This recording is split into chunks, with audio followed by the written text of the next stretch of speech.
మహాగణాధిపతయే నమః. సదాశివసమారంభాం శంకరాచార్యమధ్యమాం అస్మదాచార్యపర్యంతం వందే గురుపరంపరాం. శ్రీమాత్రే నమః. ప్రేక్షకులందరికీ స్వాగతం. రవి రాహుల యొక్క కలయిక, మీనరాశిలో వీళ్ళ యొక్క కలయిక అనేది జరగబోతోంది. రవి ఎప్పుడైతే కుంభరాశి నుండి మనకి మీనరాశిలోకి ప్రవేశిస్తాడో అప్పటి నుండి మనకి ఈ యొక్క రవి రాహుల యొక్క కలయిక జరగబోతోంది. మనకి జ్యోతిష శాస్త్ర ప్రకారం కానీ చూసుకుంటే రవి మనకి ప్రకాశించే గ్రహం, మనకి కనిపించే గ్రహం, ప్రత్యక్ష భగవానుడిగా చెప్పడం అనేది జరుగుతుంది. అలాగే రాహు ఛాయాగ్రహంగా చెప్పబడతాం. అయితే ఈ రవి యొక్క రాహుల యొక్క కలయిక ఎక్కడైతే ఏర్పడుతుందో ఆ ఏర్పడిన యొక్క స్థానాలను బట్టి వాటి యొక్క ఫలితాలు ఉండడం అనేది జరుగుతుంది. అలాగే జాతక చక్రంలో కూడా రవి రాహువులు ఏమైనా ఒకే చోట కలిసి ఉంటే అవి పితృదోషంగా చెప్పడం అనేది జరుగుతుంది. అక్కడ కూడా మనకి కాస్త ఈ రవి రాహువుల యొక్క కలయిక వల్ల ఎలా ఉంటుందంటే రెండు విరుద్ధ గ్రహాలు ఒకరికి పడదు, శత్రుగ్రహాలుగా చెప్పడం అనేది జరుగుతుంది.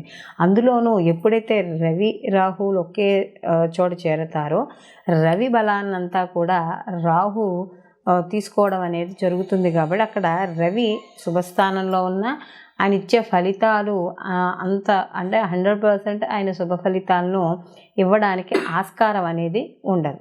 కాబట్టి అలాంటి విషయాల్లో కాస్త ఇక్కడ మనకి ఇబ్బందులు పడడం అనేది ఉంటుంది. అయితే సహజంగా మామూలుగా ఏమైనా రాహు కానీ ఒక మన జాతకంలో ఆయన ఉండే స్థితి బాగుంటే మాత్రం వాళ్ళు చాలా ఉన్నత స్థితికి వెళ్ళడం అనేది జరుగుతుంది. అలాగే జాతకంలో కానీ ఈ యొక్క రవి రాహుల యొక్క కలయిక కానీ లేకపోతే రాహు యొక్క ఉండే స్థితి కానీ సరిగ్గా లేకపోయి ఉంటే ఆయన దానివల్ల కాస్త బాగున్న వాళ్ళు కూడా, అంటే జాతక ప్రకారం బాగున్న వాళ్ళు కూడా కాస్త ఇబ్బంది పడే అవకాశాలు అనేవి కనబడతాయి. అయితే ఈ యొక్క రవి రాహుల యొక్క కలయిక వల్ల సహజంగా ఏర్పడే ఇబ్బందులు ఏమిటి అంటే స్నేహవర్గంలోనూ బంధువర్గంలోనూ మాట పట్టింపులు, వివాదాలు ఇలాంటివి రావడం, లేదా ధర్మానికి విరుద్ధంగా ఏవైతే కార్యక్రమాలు ఉన్నాయో అవి చేపట్టడం, ఉద్యోగాల్లో ఒత్తిళ్ళు కాస్త ఎక్కువగా ఉండడం, ఇలాంటివన్నీ కూడా కనబడుతూ ఉంటాయి. అలాగే మనకి రాహు మాయాకారకుడు. అలాగే ఇక్కడ మనకి జూదరి, ధర్మబద్ధమైన కార్యక్రమాలు ఏమున్నాయో దానికి వ్యతిరేకంగా ఉండేవాడు, ఇలాంటివన్నీ కూడా అంటే మనకి బ్లాక్ మ్యాజిక్ ఇలాంటివి చెప్తూ ఉంటాం కదా, వీటన్నింటికీ కూడా ఈ యొక్క రాహు కారకుడుగా చెప్పడం అనేది జరుగుతుంది. కాబట్టి అలాంటి రాహు అలాగే ఈ రవి ఇద్దరూ కలిసి ఉండడం వల్ల ఈ ప్రస్తుతం ఉన్న గోచార ప్రకారం కానీ చేసుకుంటే కొంత అంటే దీంట్లో ఉన్న ఉండే స్థానాన్ని బట్టి, భావాన్ని బట్టి కొంతమందికి అనుకూలమైన ఫలితాలు అవి కూడా చాలా తక్కువగా ఉండడం, ప్రతికూల ఫలితాలు కాస్త ఉండడం, ఈ రెండూ కూడా ఉండడం అనేది జరుగుతుంది. అలాగే ఇక్కడ రవి రాహువులు ఎప్పుడైతే ఒక రాశిలో కలిసి ఉంటారో జన్మతః అది పితృదోషంగా పరిగణించడం అనేది జరుగుతుంది. అందుకనే చూడండి మనకి ద్వాదశ రాశుల వారికి సానుకూలమైన ఫలితాలే ఉండవు, అలానే అనుకూలమైన ఫలితాలే ఉండవు. అంటే ప్రతికూల ఫలితాలు ఉండవు. ఒకరికి సానుకూలం, ఒకరికి ప్రతికూలమైన ఫలితాలు కూడా ఉండడం అనేది మనకి ఇక్కడ జరుగుతుంది. అయితే ఇక్కడ రవి రాహుల కలయిక వల్ల ఏమవుతుంది అంటే ఒక వ్యక్తి తన జీవన విధానంలో కొన్ని మార్పుల్ని, ఒడిదుడుకుల్ని ఎదుర్కోవాల్సి వస్తుంది, ఇబ్బందుల్ని. అవి కాస్త వృత్తిలో కావచ్చు, వ్యాపారంలో కావచ్చు, లేకపోతే మనకి ఏదైనా వాళ్ళు చేసే అండ్ ఆన్లైన్ బిజినెస్ ఏవైనా సరే వాళ్ళు బిజినెస్ రూపంలో కావచ్చు కొంత ఇబ్బంది పడడం, లేదా కుటుంబంలో ఇబ్బంది పడడం, ఇలాంటివన్నీ కూడా ఉంటాయి. కాబట్టి కాస్త సాధ్యమైనంత వరకు వివాదాలకి వాటికి దూరంగా ఉండడం అనేది ఎంతో ముఖ్యంగా చెప్పుకోవడం అనేది జరుగుతుంది. దీంతో పాటుగా ఈ రవి రాహులు ఉన్న స్థానాలను బట్టి కూడా కాస్త ఎలా అంటే భార్యాభర్తల విషయాల్లో కావచ్చు, ఇలాంటి విషయాల్లో కూడా ఇబ్బంది పడే సూచనలు, మనస్పర్ధలు, సంఘర్షణలు ఇలాంటివి కూడా ఇక్కడ మనకి ఏర్పడడం అనేది జరుగుతుంది. అయితే ఇక్కడ మనకి ముఖ్యంగా చూసుకోవాల్సింది రవి ఈ ప్రభుత్వ రంగాల్లో పనిచేసే వాళ్ళకి, government, state government, central government, రాజకీయము ఇలాంటి వాటికి అన్నిటికీ కూడా మనం ఈ యొక్క రవిని మనం చెప్పడం అనేది జరుగుతుంది. ఎందుకంటే తండ్రి, ఆత్మకారకుడు, ఇవంతా కూడా మనం రవికి చెప్పడం. అలాగే ముఖ్యంగా ఈ యొక్క పోలీస్ శాఖకు సంబంధించింది, సైబర్ సెక్యూరిటీస్, రాజకీయము ఇలాంటి వాటికి మనం ఇందాక చెప్పుకున్నట్టుగా ఇవన్నీ రవి కారకత్వాలుగా చెప్పుకున్నప్పుడు పట్టుదల, ఒక దర్పము, అంటే ఒక రాజు కదా, సో ఆ వేతే లక్షణాలు, రాజుకి ఏవైతే లక్షణాలు ఉంటాయో అవన్నీ కూడా రవికి ఉండడం అనేది జరుగుతుంది. అలాగే రాహువు కూడా మనం చెప్పుకున్నట్టుగా భ్రమకారకుడు. అలాగే ప్రతిదీ కూడా మనని ఊహించుకునేటట్టు, ఊహాలోకాల్లో విహరింపజేసేటట్టు చేస్తాడు. అలాగే మనకి ఈ యొక్క విదేశీయానము అంటే దూర ప్రాంతాలకు ప్రయాణాలు, ఇలాంటివన్నీ కూడా రాహు సూచించడం అనేది జరుగుతుంది. కాబట్టి ఇక్కడ మొత్తం మీద ఈ రవి రాహుల యొక్క కలయిక వల్ల ద్వాదశ రాశుల వారికి కూడా మనకి ఎటువంటి ఫలితాలు ఉంటాయి, ఏమిటి అలా అనే విషయాన్ని మనం ఇప్పుడు తెలుసుకుందాం.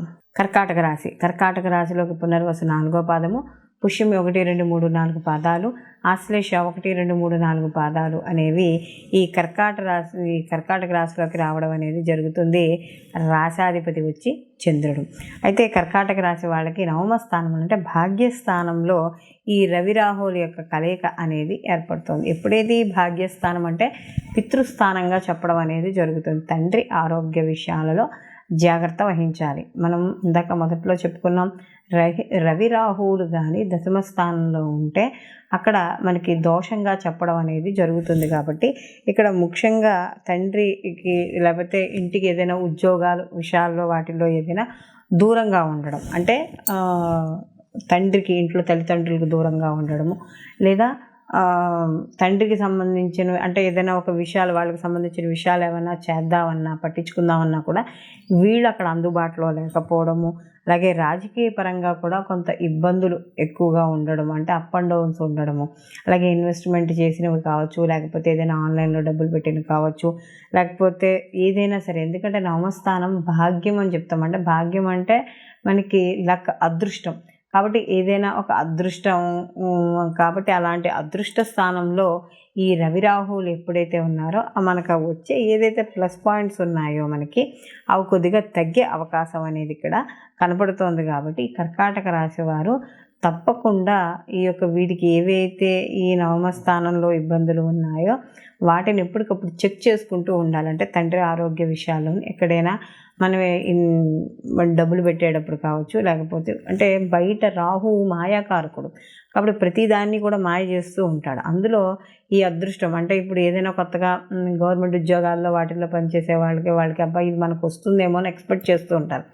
ఆ ఎక్స్పెక్టేషన్ రీచ్ అవ్వలేకపోవడం, లేకపోతే ఆ లక్ కలిసి రాలేకపోవడం, లేకపోతే ఏదైనా ఇంకో దాంట్లో డబ్బులు పెడతారు 10 రూపాయలకి 20 రూపాయలు వస్తాయని, అది కలిసి రాలేకపోవడం, ఇలాంటివన్నీ కూడా ఈ రవి రాహువుల కలయిక వల్ల జరుగుతూ ఉంటాయి. కాబట్టి ఇలాంటి 9th హౌస్లో ఉన్నప్పుడు మాత్రం ఈ యొక్క రవి రాహుల విషయంలో కర్కాటక రాశి వాళ్ళు జాగ్రత్త వహించుకోవడం అనేది మంచిది. అలాగే వీటికి సంబంధించిన రెమెడీస్ కూడా మనం చెప్పుకుంటాం కాబట్టి అవి తప్పకుండా పాటిస్తే కాస్త ఏవైతే ప్రతికూల ఫలితాలు ఉన్నాయో ఆ ప్రతికూల ఫలితాలు తగ్గి సానుకూల ఫలితాలు పొందడం అనేది జరుగుతుంది. ఈ రాశివారు ఈ రవి రాహుల యొక్క ప్రభావాన్ని, అంటే మనకి ప్రతికూల ప్రభావాలున్నా సానుకూల ఫలితాలు మనకి ప్రభావాలున్నా కూడా ప్రతిరోజు కూడా ఆదిత్య హృదయ పారాయణ చేసుకోవడం. ఎందుకంటే రవి తన బలాన్ని తను సంపాదించుకోవాలి కాబట్టి ఈ యొక్క రవి బలాన్ని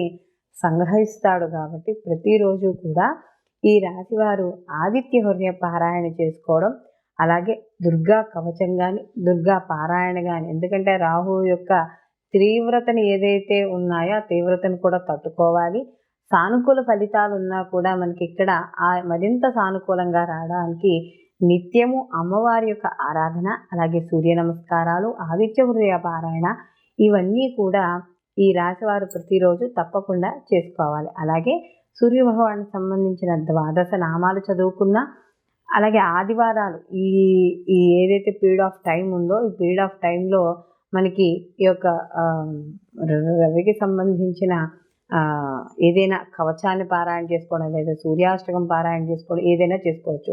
అలాగే ఆదివారం రోజు నియమాలు అంటే సూర్యోదయానికి పూర్వమే లేవడం, అలాగే ఈరోజు తలంటుకోకుండా ఉత్తి చన్నీళ్లతో తలారా స్నానం చేయడం, ఆదివారం రోజు మాంసము మద్యము సేవించకుండా ఉండడం, ఈ యొక్క గోధుమలు నానబెట్టి గోవుకి తినిపించడం, రాహుకాలంలో వెళ్ళి ఆదివారం నాడు రాహుకాలంలో 4:30 to 6 మధ్య రాహుకాలం ఉంటుంది.